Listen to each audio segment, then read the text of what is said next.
Everybody, welcome back to another Coach's Log. This is Coach Rob Grissom, owner of Positive Performance Coaching, and this is what I do for you guys and gals. There are a number of you that I coach across the United States. I don't have anyone outside the U.S. right now. I'd also like to take a moment to say I hope everyone had a great Thanksgiving holiday and is ready to start moving on to some more exciting training. I am about to embark on a 3 to 4 part series on goals. And today we're going to talk about the basics, understanding goals. And it's very, very important, especially those of you who are new to competitive endurance athletics, whether you're a runner, a cyclist, a rower, any sport, you should be setting goals. When I look at these types of things, sometimes it's really helpful to start with a quote. And this is probably one of my all-time favorite quotes. It's not athletic in nature. I wouldn't say it's too business in nature. It could be personal in nature. And that is, begin with the end in mind. That's it. Begin with the end in mind. That's a quote from Stephen Covey. If you're not familiar with Stephen Covey, he's a pretty important author in the United States in business circles. He wrote, The 7 Habits of Highly Effective People, and others, of course. And if you've been around corporate USA for very long, you've probably been a part of one of his various programs for management and organization. So I'm not trying to do a sales pitch on Covey stuff, certainly not. Some of it I like, some of it I don't. But this is one of my all-time favorite quotes. Begin with the end in mind. The other thing too is that when I'm working with athletes, I talk a lot about outcome goals, performance goals. Outcome goals are those things that you want to get accomplished.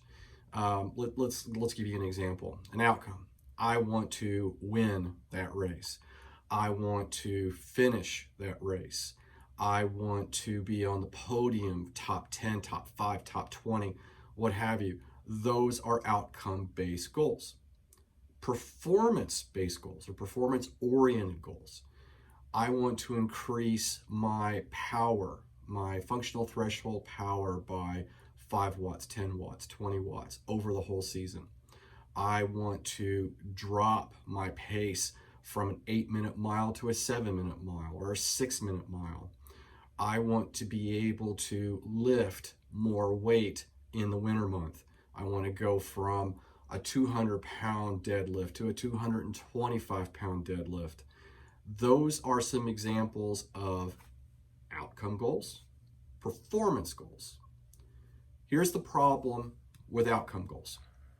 People come to me new to the practice and say, Rob, I really want to win this race or a race. And then I'll say, how do you think I can help you accomplish that? And they're like, well, you're the coach, you tell me. It's an honest answer. And then I'll ask a really tough question. Have you ever won a race?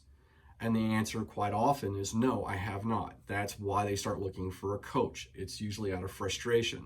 I'll have a link probably over here in a bit or over here where I'm going to go back to what it means to be professionally coached versus self-coached. And there's a lot of great information there on how to help you kind of sort out the differences and where those frustrations occurs being a self-coached athlete.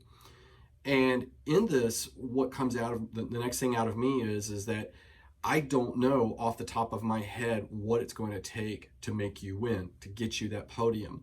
And what really does help is when an athlete comes to you or starts to understand that performance-oriented goals are going to be a much better indicator of future outcomes.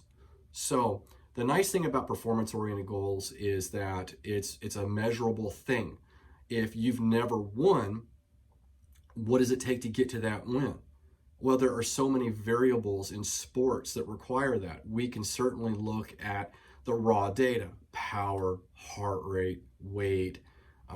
If you're cycling, we can take a look at things like the weight of your bike, the makeup of your bike, the type of bike, all the equipment on the bike, and we can start looking for those quote unquote marginal gains to help improve your odds. But that's really what it is that we as coaches become odds makers. If you have a coach that comes up to you and says, I guarantee you that I can get you a win here, I'd be careful with that. If it sounds too good to be true, it probably is. Now, when we're looking at outcome-based goals versus performance goals, we also have to take a look at timeframes. We have micro goals, short-term goals, seasonal goals, and the long-term goals. So micro, short, seasonal, and long. Micro goals could be something that you're dealing with day to day.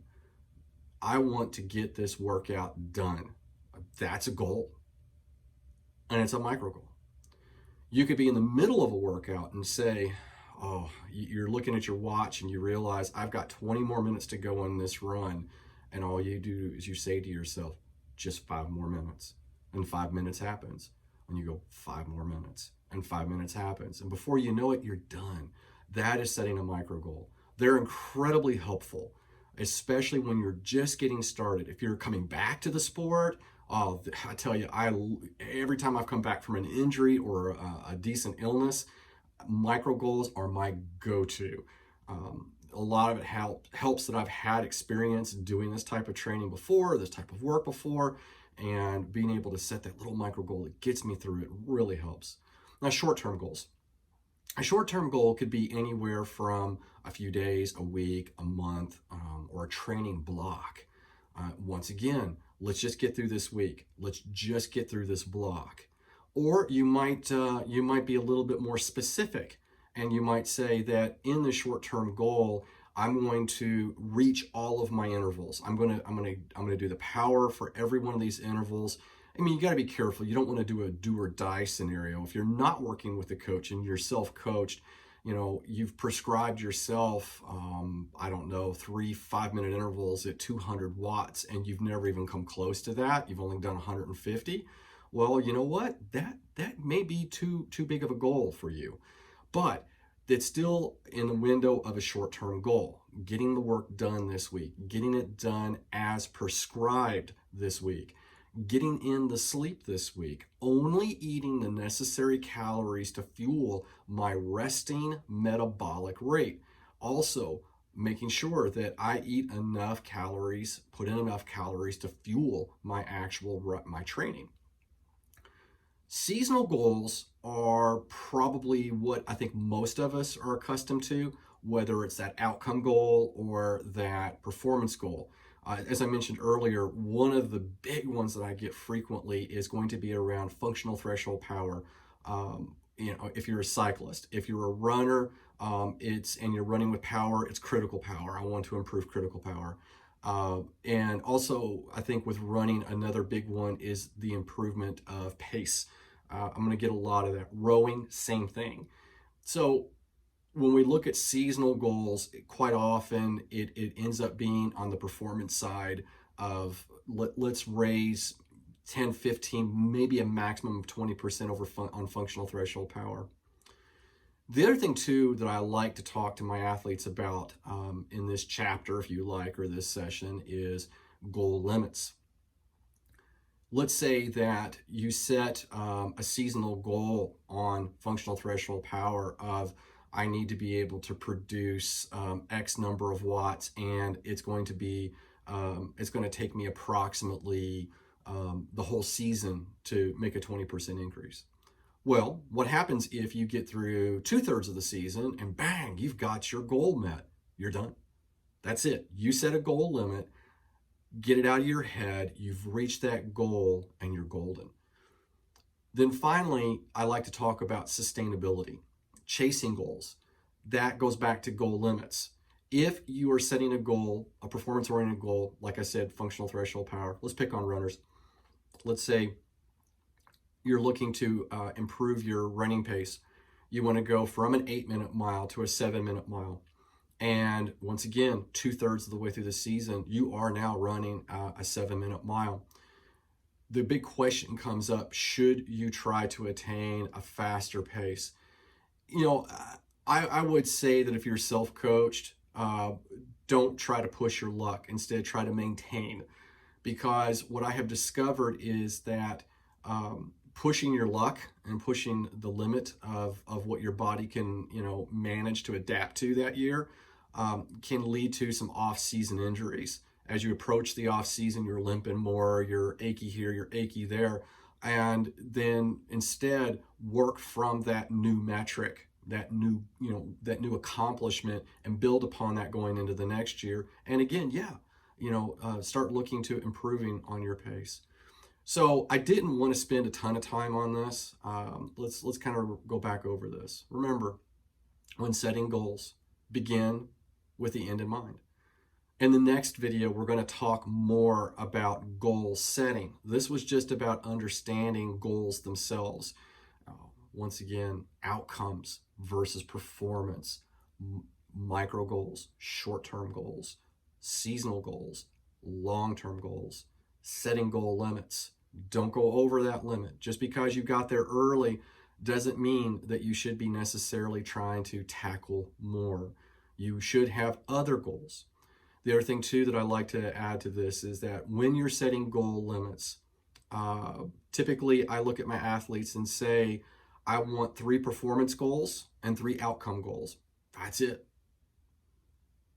Now, if you look back on the seasonal summary video, and I'll have a link up here, you will notice that I said at the end of the season, start thinking about the one big thing that you want to improve on or you would like to be able to change. That's part of the 6, okay? That is your priority goal, if you like. That is what you need to have a focus on. That is one of the more do or die things that we're going to work on. The other thing too, I'm going to add to this before I sign off is when we're looking at performance-oriented goals, the variables behind improving performance are much, much narrower. The variables for outcome-based goals, many are out of your control. So if you can focus on the mechanics of becoming better, stronger, faster, then the variables on those outcomes start to shrink. And then what's left over that is out of your control doesn't seem to be so unmanageable come race day or event day. The other thing I'll add, last thing, is that success begets success. So those micro goals will help you get to your short-term goals. Those short-term goals, when stacked together, are going to add up to seasonal goals. Those seasonal goals will eventually lead to your long-term goals. So think about this again as a hierarchy. We start down here with our micro goals, and we're looking at just get through this day, just get this workout done. Short-term goal, great. Coach Rob's got this whole week planned out for me. Let's hit every one of those intervals as prescribed. Don't go above, try not to go below, and don't beat yourself up over it if you do a little bit, because they will improve. Seasonal goals, man, I hit my numbers, maybe even better. Okay, great. Long-term goal, 2, 3, 4 seasons of excellent work. And next thing you know, you're a state champion, a national champion, a world champion. Now, I make things sound sometimes a little easy, and I won't apologize for that because I try to keep things simple and basic. I find that that's the easiest way to consume it. Also, I hope you like the new angle here in the office. If you're not familiar with it, what you see behind me is 2 training stations for the bikes. The rest of my workout equipment is out in a very cold garage. One day I'll have video of that too, I'm sure. Just in case people aren't familiar with it, right back directly behind me is my time trial bike set up on a rocker plate and Smart Trainer. If you're not familiar with rocker plates and these types of setups, I have another video that I'm going to link to right up here where you can go back and review the webinar on all the tips and tricks of getting prepared for off-season training when it comes to being a cyclist. The bike next to it is my wife's beautiful KHS Flight Team Edition. It's an older bike, but it's well loved. All right, everybody, have a great rest of your training week, and we'll talk again very soon.